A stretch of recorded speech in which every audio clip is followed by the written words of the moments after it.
Okay, he's the main topic of all the Czech tabloids right now. And hated by the Dominica supposed defenders, and at the same time loved by your fans. That at this moment are having this battle on social media about Timo Tolkki being good or bad. We are trying to take this moment to give the space to the people to know the person, Timo Tolkki, the man who is behind the musician, and that we feel that is just being attacked and haven't had the spaces to speak up. So we want to give you this space right now for you to say who you are, speak your mind, your opinions, all the truth that people here should know about you.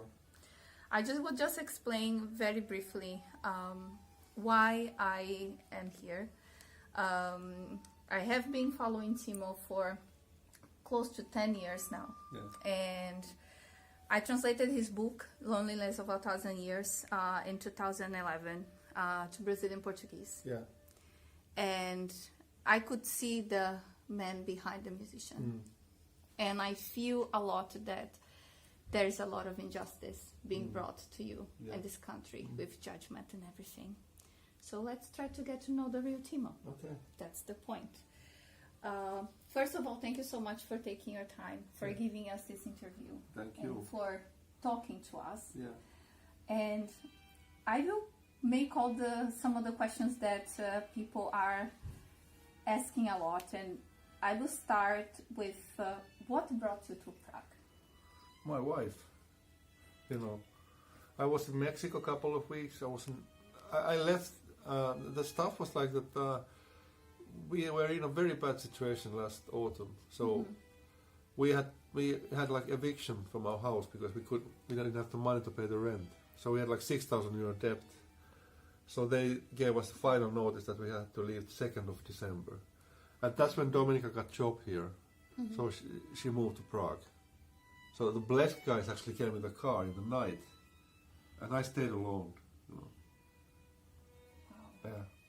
So I left 2nd of December to Mexico from Helsinki.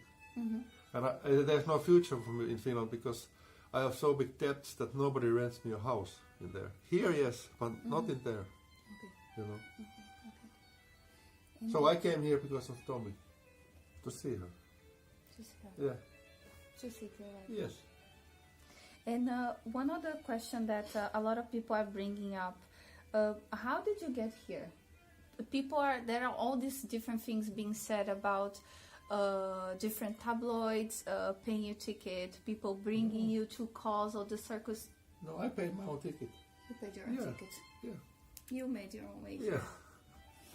And one other question related also to this, what is the reality of things now? Because there is a lot of different opinions about you and Domi and the situation that is right now. Like, you guys are not divorced or separated? There is no divorce. There never was divorce. Oh, wow. No. We were never filed divorce. Never. The situation was that she had to move here because she had a job. And I stayed and I got a job in Mexico. So that's the reality of the things, you know. Because what tabloids are saying is just when you really say, like for example on your social media, that it's really full of lies. It's full of lies, They write about what they want. They are not based on the facts, what they write. Not at all. And how was your life? Like, if you can share with us a little bit your life with Dominika back in Finland. Yeah, well, I met her on the Infinite tour in Munich. Very famous tour. Yes, and my daughter Nina was 2 weeks on the tour, so they met there for the first time. Wow. And Dominika was working for Spark magazine, so she wanted to interview me. And many times she said she wanted to have an interview, but always something happened. And then she booked an interview with me, but for some reason I didn't want to do it, so she ended with Jens. But we met, we changed numbers, and it was love at first sight, immediate. Wow. Yeah, we exchanged numbers and started texting. Then she came to Nuremberg, you know. and it was really. I really thought, because I've been married 3 times, you know, and she was like, she was so cool, you know. I didn't know anything about Karel Gott at that time, you know.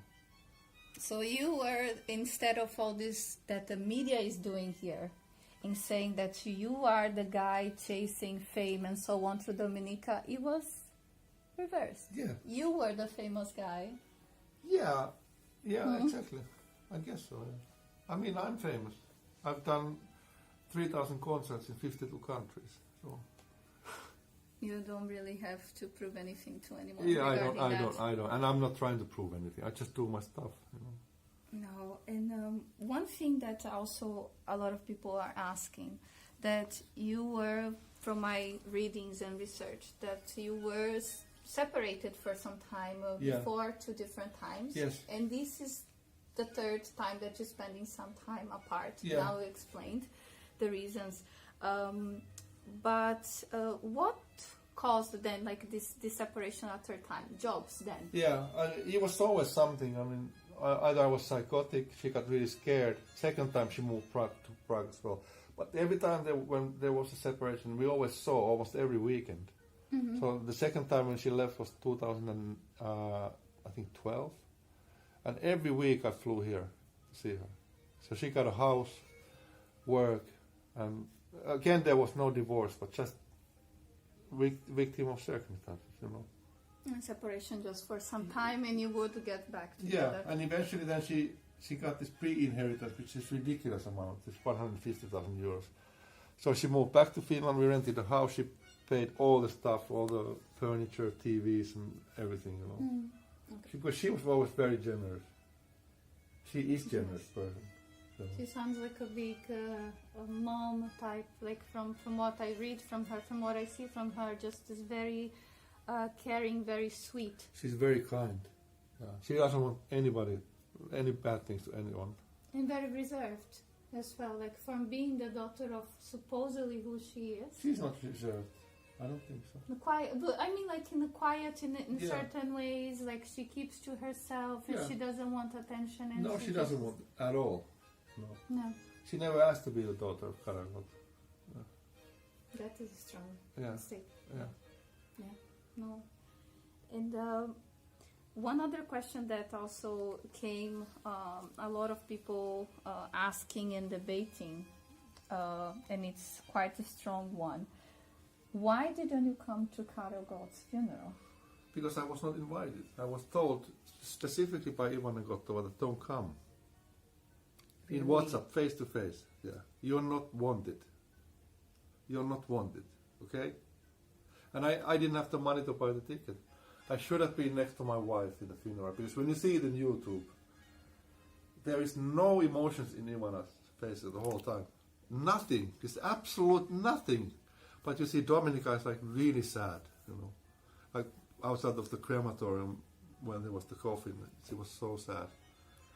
But Ivana, nothing. Nothing. You're like completely emotionless. I don't understand how it's possible to be like that. No, and because of course the tabloids, they were trying to seek a different side, and what we heard here a lot and what was said a lot by different medias that I'm not going to name, not needed, the story that got to us is that Timo stayed there because there was a Mexican lover, and there was a girl in the house, and then people saying that Dominika found you with the girl, and they created all the stories, so you just simply weren't here because you weren't invited. Yes, that's the truth. I would have come if I would have the money, of course, to be next to my wife. She needed the support. You know? She really needed the support. Yes, and what, Timo, to put like a stone on all that is being said about the Mexican girl, or what exactly happened? Like with that they tell this Claudia, I think is her name. Yeah.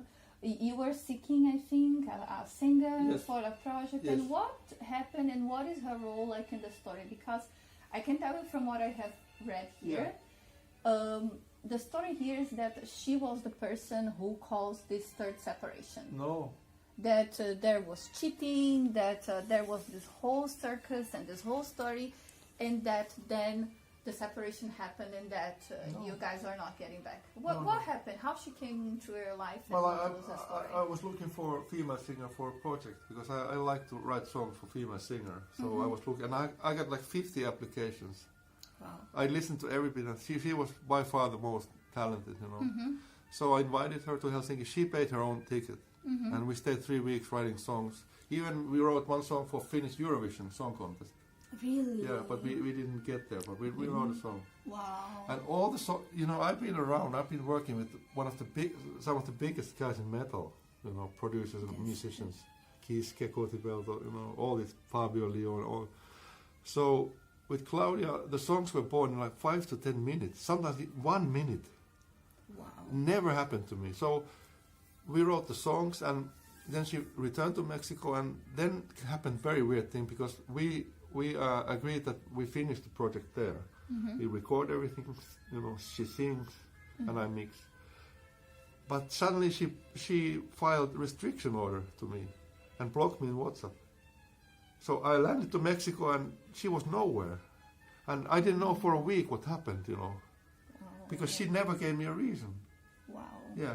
So after 1 week, I got one email from her that she said, I want my privacy. And that was one line, not even signatures. I want my privacy. Wow. And then got another mail where she was explaining the things which were clearly lie, because she said that she tried to talk me not to come to Mexico. But I booked a ticket for 3 months there to make the record, you know. Why the fuck would I come there if we wouldn't have agreed this, you know? That is crazy. Yeah. And she ended up keeping the songs. No. What happened to them? What was I done still have around the the songs. world? 11 songs.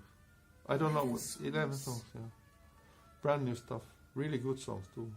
Really? Yeah. And do you have intention of releasing it at some point, or Well, you just because she doesn't want to continue the project, and it's her voice is so much in the songs. I can't see anybody else singing those songs, you know, because they're hers. And she's doing her own music now, but she always was doing her own music. And I offered her to help, and she writes, because she's a Bachelor of Arts in music, she writes orchestrations. She's really talented. Wow. She plays violin too. So I asked her to, because I make a new album now, I need orchestrations with Vivaldi, and I like classical music. Yes. But she never answers me. Email is the only thing I can be in touch with her. You know? Wow. Yeah. Wow. So I wasted pretty much many months of my life to this project. You know? Yeah. And it's crazy that the story really that we get from media, it's absolutely different. Yeah, of course. It always is. Yeah. But it's good that you have now the opportunity really to speak up then. She didn't cause any separation. They were good friends with Tommy. I saw pictures of her with Dominique actually looking very happy. They were happy. Yeah. And just people just take the situation as they wish, and they just wear into whatever they want to sell. Yeah. They were friends. You know. They were friends and they had a good relationship. Yeah. And for example, for plans, you were planning then, as you said, to stay in Mexico then for three months. Yes. And I was going to ask, like, why exactly, like, you went to Mexico, okay, they returned to Finland, and you came here, like, now for Domi. Yeah. There's this media hunt on you. Yeah. And could you say, like, how is the situation, for example, right now regarding inheritance? Yeah. Or what is happening? Because there's also a lot being said, and Ivana and her girls being protected, and there's not much being said about Domi, as I was mentioning to you before. The fact, of where she's working, being the daughter of who she is, and so on. What is happening in conversations with that right now? Like, there was any deal, anything offer, anything that you can share, like, on that? Well, I know she has a lawyer here. As far as I know, it's a woman. It's like the most, like, top lawyers here. I don't remember her name now, but she said that she's going to investigate about the papers she signed, because to me, I know some law practice myself, and according to Czech law, this paper is worthless because it's against the law. Because 150,000 is not 20% from the inheritance. So that's what they offer her. 150, yeah. And that's what she got. Oh my goodness. Yeah. That's a big problem. It's a big problem, yeah. Okay, he did buy us a car, Karo. But that's the only thing, in 20 years. And for one of the richest families in the country, exactly. One of the most successful families in the country. It was always like, when we asked for money, it was never helping, never. And how was Karel, like, well, he was still alive with you guys? He was helping constantly, he was a generous person, or you feel somehow that there were problems, like in the relationship, caused by influence of certain people? How was it? Well, I wouldn't call him generous, because if he would be generous, he would have paid everything for Dominika to have easy lives. Because she really worked really hard for 20 years as a waitress here. Wow. She told me many stories that because she had to wake up like 6 in the morning and she was crying before she went to work in the car because she was so tired, because she knew was waiting the day. But she didn't have any choice. Like, people don't have choice; they have to make money somehow. And she could only do waitress, and she has a very low self-confidence. Now she works in the radio too, and she said that she doesn't know what to do, but she has to try. And then I gave Blesk an interview where I said that it's either 2 million or not Bertramka house. Like, this is what she deserves. Okay, I don't care if it's a church here or whatever. I don't give a fuck. I don't give a flying fuck whatever it is here, because this woman really deserves security. And that's what she doesn't have right now, and that's what you don't have right now. No. And I feel somehow that you came here to also defend her. Yes, I'm here to make the media see what is the reality of the situation. Yes, yeah. I haven't really been bothering to answer in Facebook all these stupid comments, I don't really care. But what I really care about is that I get some security for this lady, some income and help her. Because she's almost, I feel, she has been here, like, from my research, like, for the past 2 months, a little bit more. Yeah. And it's like she's invisible. Yeah. And she remains Karel Gott's daughter. Yes. I mean, they write about her, but she doesn't give interviews. That's the thing. They write what they want, She doesn't give any interviews. That's the thing. And she told me, don't give any interviews, To this she said it's okay because she knows the situation, that I have to speak my mind. I have to tell the truth. I have to tell the story. Which is what no one knows. Yeah, exactly. It's very important to say it. I think it will be beneficial for everyone. Because after this, people can see that the tabloids are actually lying about things. That it's a fucking lie. Yeah. We talk every day, mornings and in the evening, in WhatsApp with Tommy. Really? Yeah, and we see whenever we can. But she works almost every day, And I think that I read somewhere also that maybe we're going to meet today or something. But today she's working the radio, so it's not. I bought her a rose. I was going to ask you that. Yeah, it's for her. It's for her. Yeah. That's very sweet. It was my last money I bought. Wow. Yeah. Wow. Yeah. No, it's insane, the picture that is being painted about you and about her, and it's great, I think, to hear finally a little bit like of the it's very important, it's very important that you speak your mind, and so like in all this, how is, like, for example, your relationship with Ivana, with the other sisters? You talk with them, or you don't talk at all? With the sisters, they always liked me, and I met Karel for the last time in July with Dominika for 3 days here, and I was in the house, and the girls were there, and I played Charlotte at this nylon string acoustic, so I played with Karel yesterday and stuff. Yeah, Beatles. Wow. And he always liked my music. One of his favorite songs was called Dream With Me, which was an Alan Lander production I did. And he always told me, Timo, this is about me, this song. How can you do this? Like, how did you know? How you know?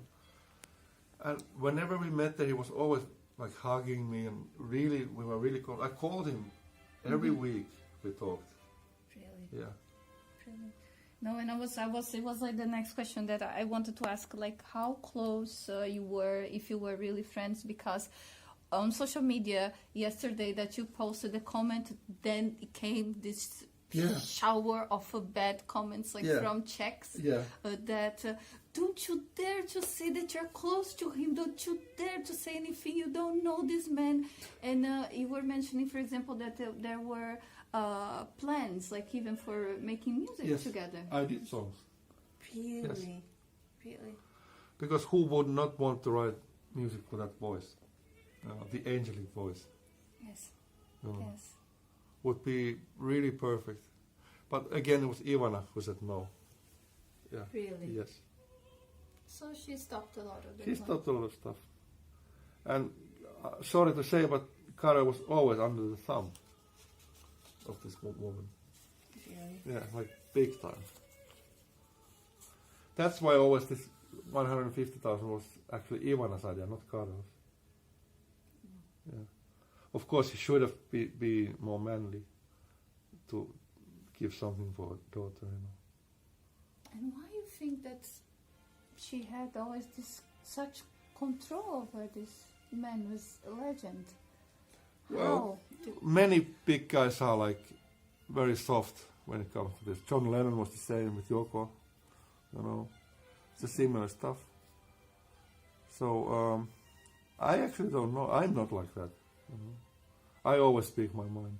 You know? I always tell Timo, tell the truth, even if it hurts. Always tell the truth, because truth sometimes hurts, you know. But you have to say the truth. And it sets you free. Yeah, and if something is not supposed to be said, then you have to say it, you know, because that's how I say it always. You know, I don't care what people say or think, you know, what I do.